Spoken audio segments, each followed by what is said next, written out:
In the quiet countryside of Worcestershire, England, Witley Court stands not as a ruin at first glance, but as a pause in the landscape.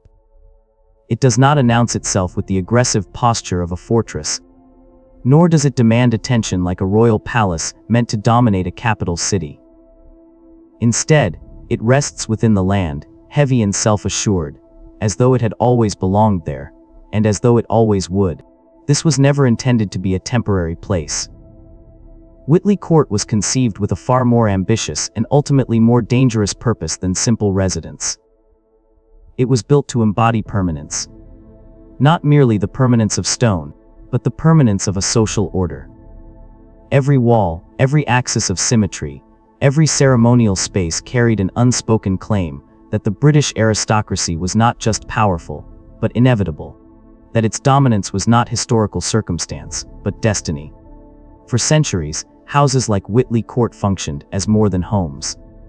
They were instruments of belief.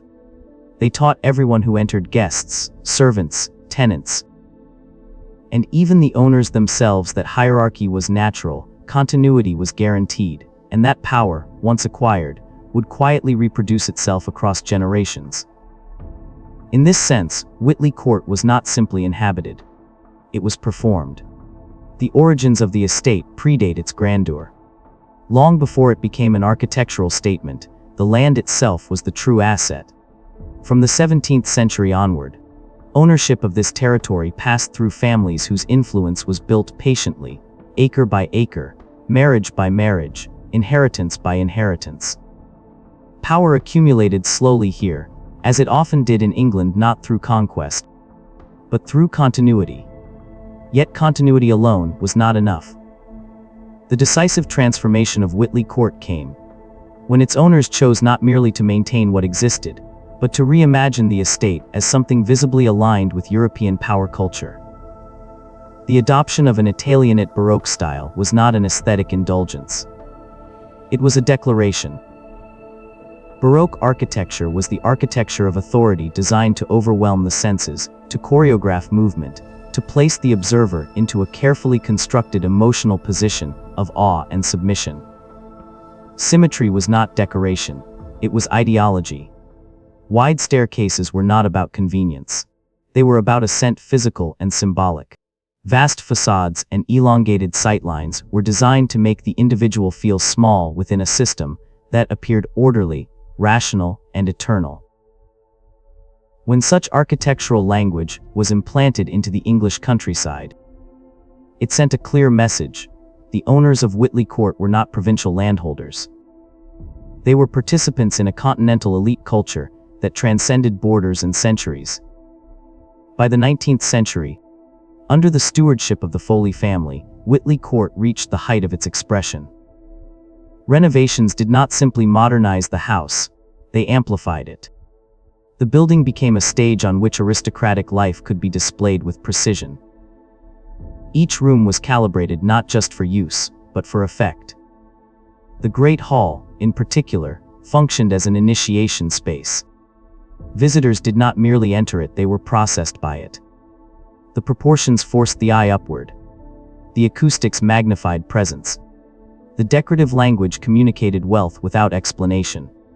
Before a single word was spoken, the building itself had already asserted authority. Beyond the hall, a sequence of reception rooms unfolded with deliberate rhythm. Movement through the house was not accidental. It was guided. Guests were led from curiosity to admiration, from admiration to acceptance. By the time they reached the inner social spaces, the message had been delivered. The true engine of Witley Court was its daily operation. Dozens of servants moved through the house with near total invisibility. Meals appeared without disruption. Rooms reset themselves. Fires were lit, corridors cleaned. Garments prepared, all without intruding upon the illusion that the owner's lives unfolded effortlessly. This invisibility was not incidental. It was essential. Aristocratic authority depended on the suppression of labor's visibility.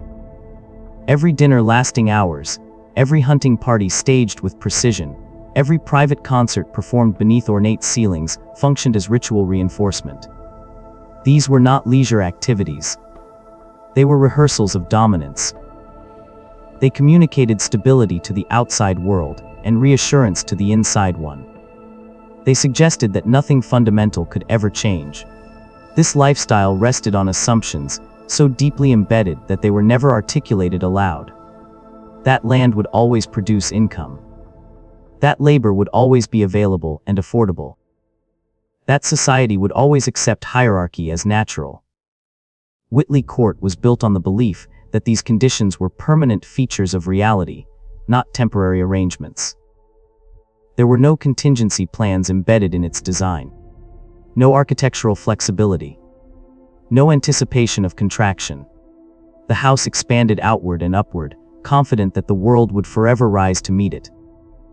But history rarely announces its turning points in advance. By the late 19th century, the first fractures appeared not within the walls, but beyond them. Industrialization was reshaping Britain at a pace unprecedented since the medieval period. Wealth was no longer generated solely by land, but by factories, finance, and trade networks that did not depend on ancestral estates. Cities grew. Populations shifted. Power began to circulate in unfamiliar ways. From Witley Court, these changes initially felt distant. The gardens were still manicured. The lights still glowed late into the evening. The social calendar remained full. Yet beneath this continuity, the foundations were already moving. Architecture cannot adapt on its own. As Witley Court crossed into the 20th century, it did so wearing the appearance of permanence, but carrying within it a contradiction it could not resolve. It had been constructed to prove that aristocratic power was eternal, just as the world beyond its gates was preparing, quietly and methodically, for that power's conclusion. What followed was not a dramatic collapse.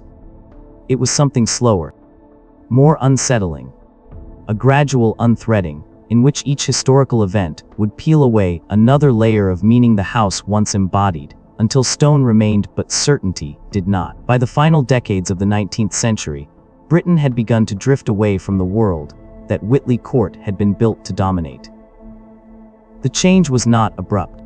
There was no single moment when the aristocracy woke to discover that its authority had vanished. Instead, the shift unfolded gradually, almost politely, as though history itself were reluctant to disturb the old order too suddenly. Inside Witley Court, little appeared different at first. The stone walls remained thick and reassuring. The gilded ceilings still reflected candlelight. The rituals of aristocratic life continued with practiced confidence. But beyond the iron gates, a different rhythm was taking hold, one that did not wait for permission. Industrialization altered Britain more deeply than any event since the Norman conquest. For centuries, land had been the foundation of power. To own land was to control food, labor, and local governance. Wealth flowed upward through rents, harvests, and inherited obligation. This system had sustained houses like Witley Court not merely financially, but psychologically. It gave their owners the certainty that their position in society was structurally secure. The industrial age dismantled that certainty. Factories produced wealth faster than fields ever could. Capital moved more freely than land. Railways collapsed distance, and global trade brought grain, meat, and raw materials into Britain at prices domestic agriculture could not match. The countryside, once the economic heart of the nation, began to lose its centrality. Cities such as Birmingham, Manchester, and Liverpool did not simply grow, they redefined success. In these places, power no longer depended on ancestry, but on efficiency, innovation, and access to markets. Industrialists and financiers rose quickly, often within a single generation, accumulating wealth that rivaled or surpassed that of families whose lineage stretched back centuries. For owners of vast estates like Witley Court, this shift carried profound consequences. Agricultural income, long assumed to be stable, began to decline. International competition drove prices down, while modern expectations drove costs up. Maintaining a great house never designed for restraint became increasingly expensive. These houses had been built to impress, not to economize. Their scale assumed endless resources. Their layouts assumed abundant labor. Their heating systems consumed fuel without apology. Their social function demanded constant expenditure. What had once been a demonstration of strength slowly transformed into a financial liability. Yet economics alone did not explain the change. British society itself was evolving in ways that directly challenged aristocratic authority. Political reforms expanded the electorate, diluting the automatic influence of landowners. Newspapers reached mass audiences, scrutinizing wealth and privilege with a tone that would once have been unthinkable. Education broadened horizons, and the middle class, once deferential, began to speak with its own voice. The aristocracy had long functioned as an unquestioned elite. Its authority rested not only on wealth, but on cultural acceptance. By the late 19th century, that acceptance was eroding. The rituals that once impressed now appeared archaic. The formality that once conveyed dignity began to feel disconnected from everyday reality. Grand dinners, carefully choreographed receptions, and elaborate inside Witley Court, these changes were slow to register. The hunting seasons continued. Guests still arrived. Servants still moved silently through corridors. On the surface, the house functioned as it always had. But this continuity masked a deeper misalignment. The world Witley Court was designed to command was slipping away, even as the house insisted on behaving as though nothing had changed. Each room reflected a philosophy anchored in the past. Vast spaces prioritized ceremony over utility. High ceilings trapped heat in winter and demanded constant maintenance. Rooms existed not because they were needed, but because they symbolized status. In an era increasingly defined by efficiency, such spaces became liabilities rather than assets. Even technology, meant to modernize, only partially alleviated the problem. New systems required investment and skilled labor, both of which were becoming more expensive. The very complexity of the house worked against adaptation. Witley Court could not easily shrink. It could not quietly simplify itself. The changing relationship between owners and servants revealed the strain most clearly. For generations, domestic service had been an expected life path for many. Loyalty, stability, and hierarchy structured the relationship. But cities offered alternatives. Factory work, clerical positions, and commercial employment, while harsh promised wages, independence, and the possibility of advancement. Servants were no longer bound by tradition alone. Maintaining a large household staff became increasingly difficult. Not only did it cost more, but it required justification in a society growing less comfortable with rigid class divisions. The invisible labor that once sustained aristocratic life became harder to conceal and harder to justify. Still, none of this caused immediate collapse. Witley Court entered the 20th century suspended between two worlds. It clung to the habits and assumptions of the past, while being pulled, reluctantly, toward a future it had never been designed to inhabit.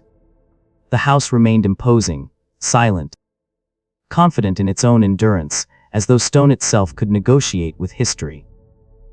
But history does not negotiate.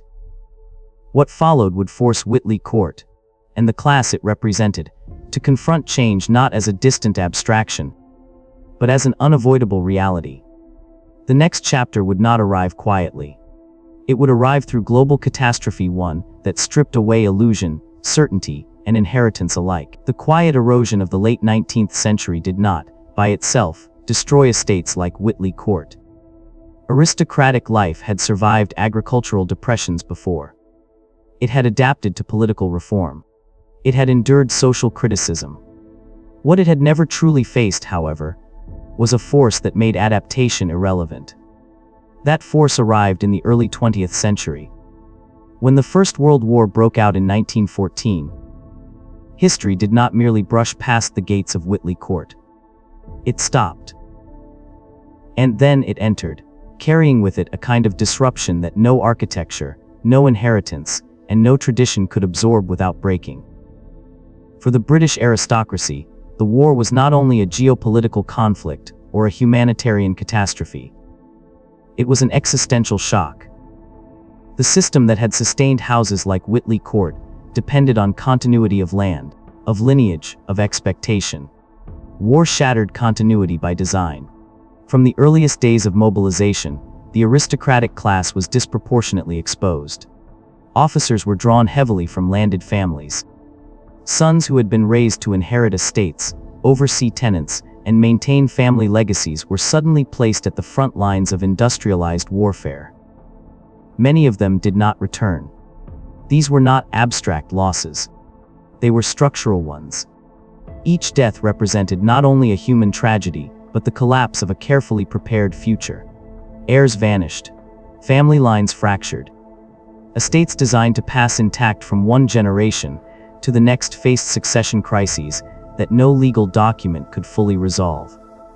Names that had appeared consistently in parish records, estate accounts, and social registers for centuries disappeared within a single decade. The war also transformed the relationship between the individual and the state in ways that aristocratic culture had never anticipated. To finance total war, the British government expanded taxation on an unprecedented scale. Progressive income taxes, estate duties, and wartime levies reached deep into private wealth. Assets that had once been functionally untouchable were suddenly subject to public necessity. Large estates became fiscal targets. What had been symbols of independence and authority were now assessed, measured, and extracted from. The logic was clear: survival of the nation outweighed preservation of privilege. For houses like Witley Court, this meant that financial pressure ceased to be theoretical. It became immediate, recurring, and unavoidable. When the war ended in 1918, Britain emerged into a world that no longer recognized the assumptions upon which aristocratic life had been built. Millions of men returned from the front, carrying experiences that could not be reconciled with pre-war hierarchy. In the trenches, rank mattered far less than survival. Officers and enlisted men bled together, suffered together, and died together. The idea that social position reflected inherent worth was difficult to sustain after such shared destruction. This shift did not manifest as open rebellion against the aristocracy. It was subtler and more devastating. Deference evaporated. The rituals that once commanded respect now seemed theatrical. The language of tradition sounded hollow against the reality of mass death. Grandeur, when contrasted with wartime sacrifice, felt increasingly detached from moral authority. Inside Witley Court, the impact was unmistakable. Rooms designed for crowded receptions stood empty. Dining tables set for dozens now served only a few. The soundscape of the house changed. Where there had once been voices, music, and movement, there was silence. A silence not born of peace, but of absence. Financial strain compounded emotional loss. Wartime taxation had reduced capital. Post-war inflation eroded remaining income. Agricultural revenues continued to decline. The cost of maintaining the house, already immense, became increasingly difficult to justify. The house did not collapse. It lingered. The 1920s and 1930s brought attempts at survival that would once have been unthinkable. Portions of estates were open to the public. Events were hosted not for prestige, but for revenue. Rooms were closed off to reduce heating costs. Staff numbers were reduced year after year. These measures were not signs of adaptation so much as symptoms of retreat. Witley Court, by its very design, resisted reinvention. It had been built to express abundance, not flexibility. To scale it down was to undermine its meaning. Every concession, fewer servants, fewer guests, fewer ceremonies, stripped away another layer of the life it had been created to sustain. What is striking about this period is the absence of dramatic resistance. There were no barricades, no declarations of injustice, no coordinated effort to preserve aristocratic dominance. Instead, there was resignation, a recognition, often unspoken, that the world had moved on, and that the house was now misaligned with reality. The aristocracy had long defined society. Now it was learning to inhabit one that no longer revolved around it. Witley Court became a monument to this transition. It still stood, imposing and dignified, But its grandeur no longer communicated certainty. It communicated fragility. What had once symbolized permanence now exposed the limits of power built on assumption, rather than adaptability. And yet, even at this stage, decline was not inevitable. The house was weakened, but not destroyed. Its fate still hovered in suspension. What followed next would not be a gradual adjustment or a manageable challenge. It would be a single event, sudden, irreversible, and unforgiving, that would end any remaining illusion that Witley Court could be saved. After the First World War, Witley Court did not collapse. It endured. And in that endurance lay something far more unsettling than destruction. The interwar years placed the house into a state of suspension. It still stood where it always had. Its stone walls intact, its silhouette unchanged against the Worcestershire landscape. Yet the purpose that had once justified its existence was fading, slowly but unmistakably. Witley Court was no longer at the center of anything. It had become peripheral to a nation that was quietly reorganizing itself around different priorities. Life within the house contracted. Rooms once designed to host dozens were closed off, not ceremonially, but pragmatically. Fires were lit only in select areas. Corridors fell silent. Entire wings slipped into disuse, their furniture covered, their presence acknowledged only by habit and memory. The scale that had once conveyed confidence now magnified absence. Every decision became a calculation. Each winter raised the same question. How much of the house could still be afforded? Each repair forced an evaluation of necessity rather than prestige. Roofs were patched, not renewed. Decorative details were maintained only where unavoidable. The idea of improvement had been replaced by the logic of survival. More profound than the physical contraction was the shift in what ownership meant. In the 19th century, possession of an estate like Witley Court had carried political weight, social authority, and cultural legitimacy. By the early 20th century, ownership increasingly implied obligation without influence. The house demanded resources, attention, and labor, while offering little in return. It no longer secured power, it merely consumed it. The aristocratic identity had been built around stewardship of land, of people, of tradition. But stewardship without relevance is difficult to sustain. As Britain modernized, authority migrated toward institutions rather than individuals. Governance became administrative. Influence became professional. Lineage lost its automatic claim to leadership. Witley Court began to feel less like an inheritance and more like a relic its owners had been left to manage. When the Second World War began, the remaining distance between the house and the modern state disappeared entirely. As with countless other country houses, Witley Court was requisitioned for wartime use. Its spaces were repurposed according to necessity, rather than symbolism. Rooms that had once hosted rituals of status were converted into functional environments, temporary, utilitarian, indifferent to heritage. The transition was not violent, but it was final. This was not merely physical occupation. It was conceptual displacement. The house ceased to belong to a family in any meaningful sense. It became an asset, a resource, a location. Its historical identity mattered less than its capacity to serve immediate needs. In this moment, the last trace of aristocratic autonomy dissolved. The state no longer negotiated with estates like Witley Court. It simply used them.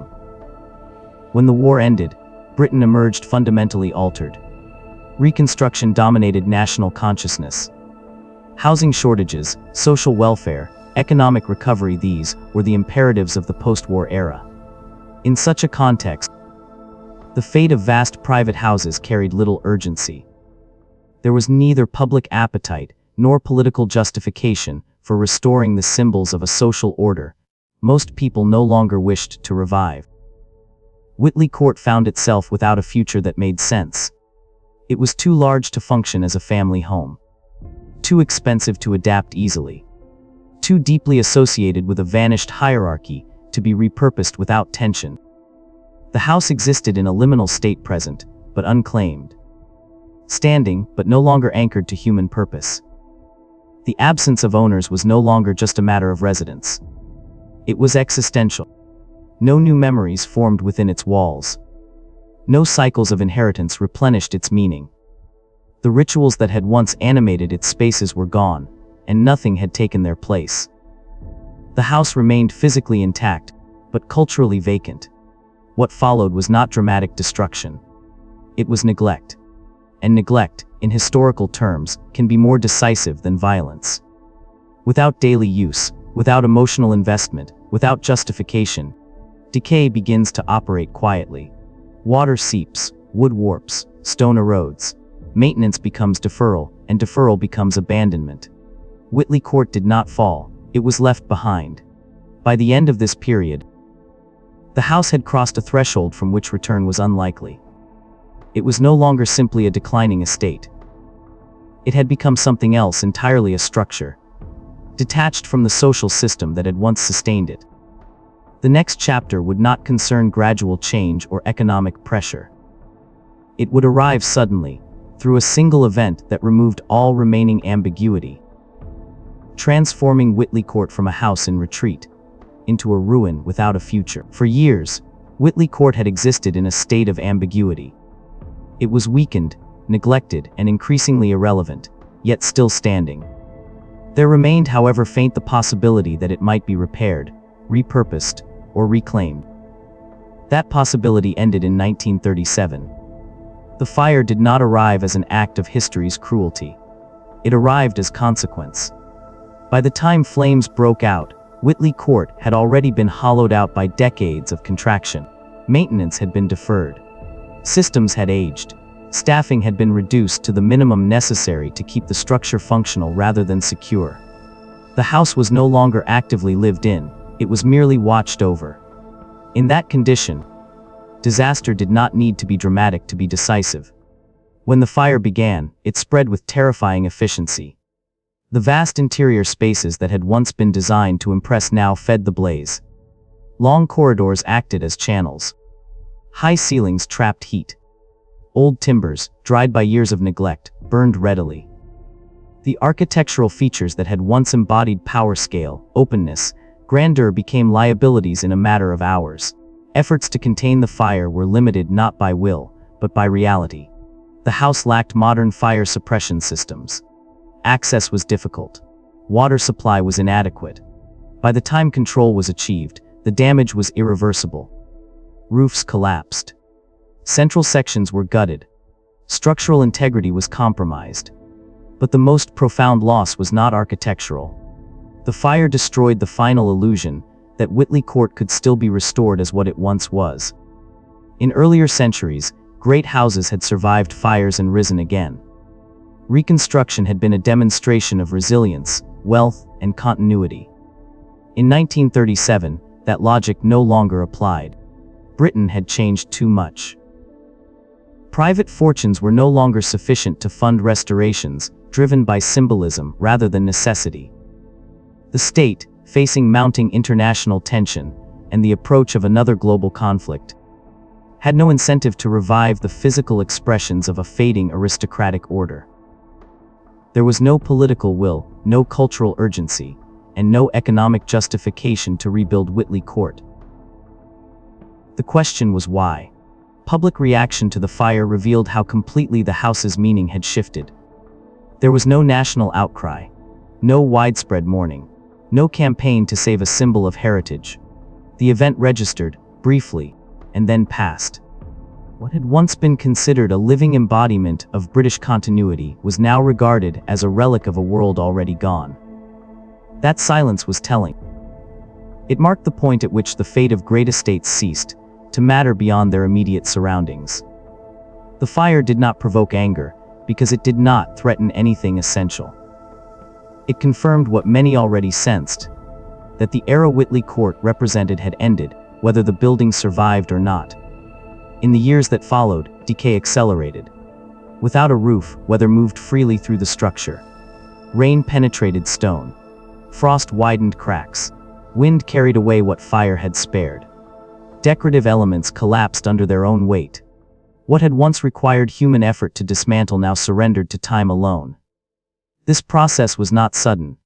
It unfolded patiently, relentlessly, year after year. The house transitioned from damaged property to open ruin. And with each passing season, the possibility of return receded further into abstraction. Yet something else happened as well. As Witley Court lost its function, it gained clarity. No longer burdened with the expectation of revival, it began to speak more honestly about what it was and what it had been. The ruin did not demand admiration. It invited interpretation. It showed, in physical form, how power collapses not through violence alone, but through irrelevance. How systems built on assumption, rather than adaptability, do not fall all at once, but weaken until a single event makes continuation impossible. The fire of 1937 was not the cause of Witley Court's fall. It was the moment the fall became undeniable. After that, the house no longer occupied the present. It belonged entirely to history. And history, once claimed, does not restore what it takes. What remained was stone, open sky, and silence, an ending without spectacle, but with finality. The next chapter does not concern rescue or recovery. It concerns what happens after meaning has been stripped away, when a house becomes a ruin, and a ruin becomes a witness. After the fire, Witley Court entered a form of existence for which it had never been designed. It was no longer a house in decline, nor a property awaiting restoration. It had become something far more ambiguous. A structure without function, suspended between abandonment and memory. There was no formal decision declaring the end of the house. No announcement that its life as a residence was over. Instead, its transformation unfolded quietly, through omission rather than action. Roofs were not replaced. Walls were not stabilized. Interiors were not secured. What had once required constant human attention was now left to time. This was not neglect born of ignorance. It was neglect born of acceptance.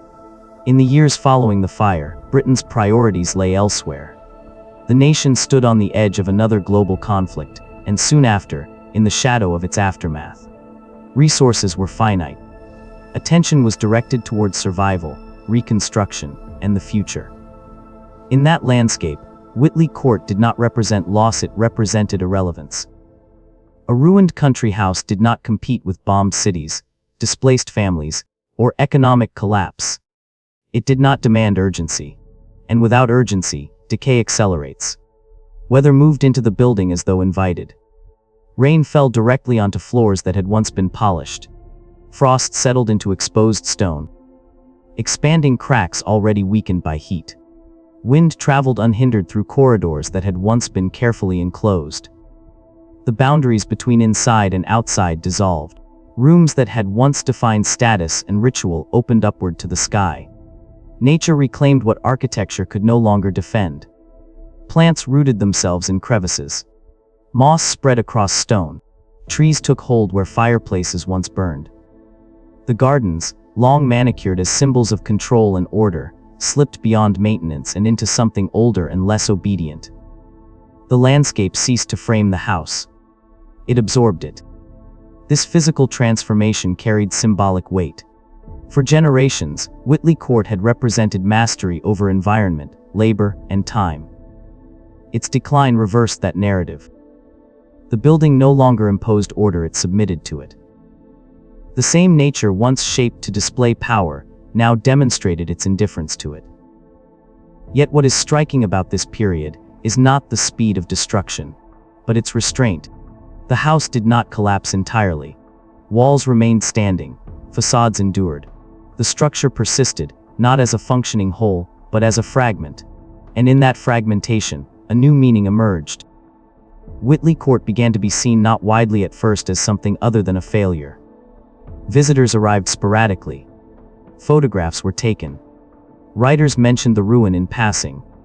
The house attracted attention not because it promised revival, but because it embodied conclusion. It showed, without commentary, what happens when power outlives its purpose. The silence of the site became its most powerful feature. Unlike restored heritage houses, Witley Court offered no guided narrative. There were no curated rooms, no reconstructed scenes of aristocratic life.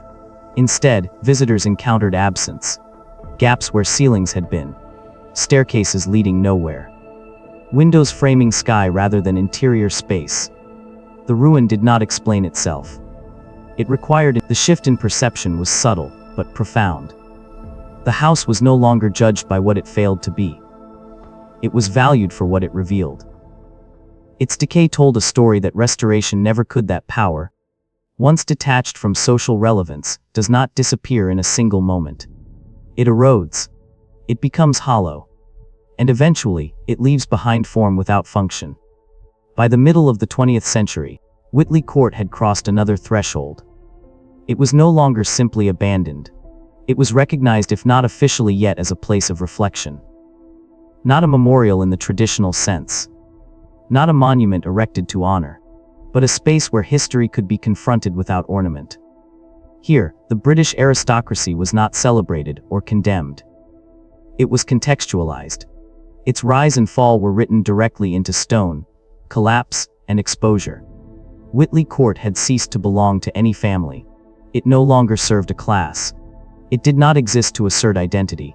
Instead, it stood as a witness, silent, impartial, and unavoidable. And witnesses, unlike monuments, do not tell us what to think.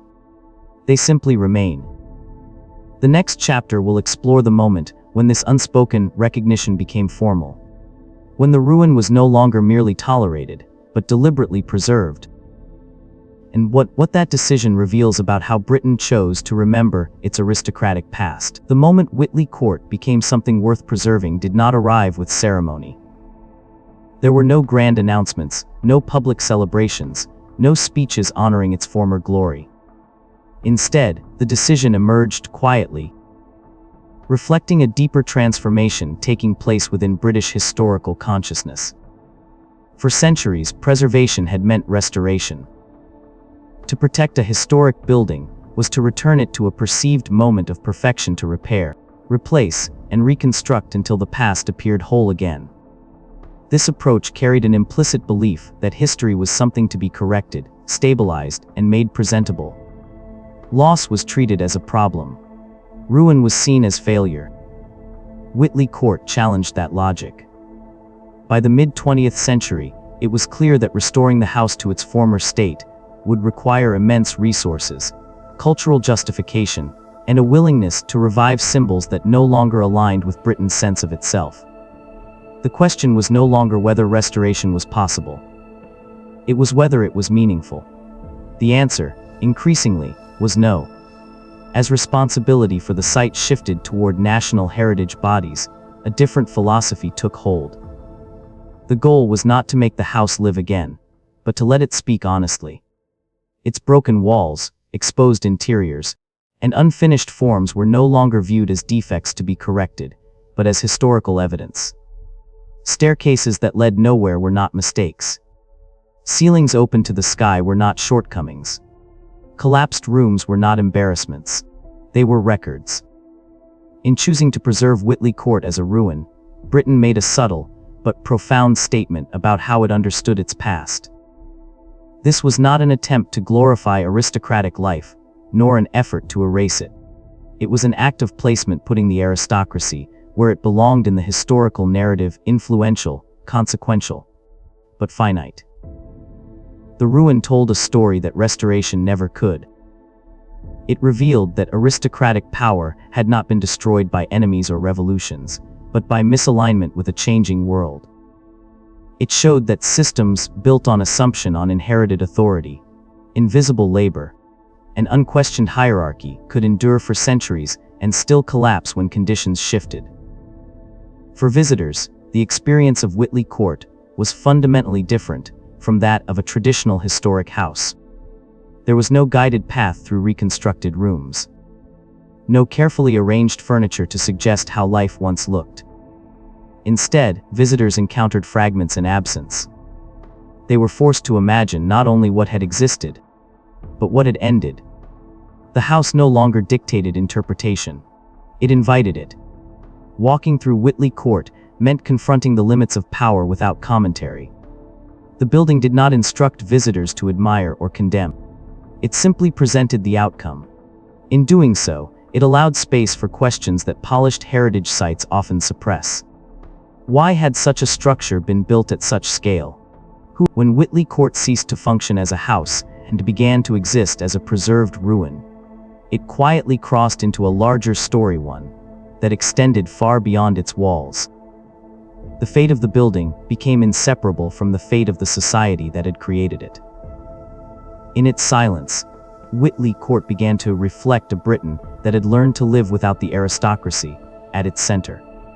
The second half of the 20th century marked a decisive shift in British life. Power no longer radiated outward from land ownership and inherited authority. Instead, it reorganized itself around institutions, governments, corporations, universities, and systems of welfare. Education expanded. Healthcare became a right rather than a privilege. Political legitimacy grew increasingly detached from lineage. In this new Britain, houses like Witley Court no longer served a function that society required. They were too large, too costly, and too symbolically tied to a hierarchical past that the nation had already outgrown. And yet, they did not disappear. Instead, they lingered awkwardly, persistently as physical reminders of what had once structured the country's sense of order. This lingering presence gave ruins like Witley Court a unique role. They no longer shaped society, but they questioned it. They stood outside the present while remaining impossible to ignore. As the welfare state expanded and social mobility increased, these ruins became sites of reflection, rather than aspiration.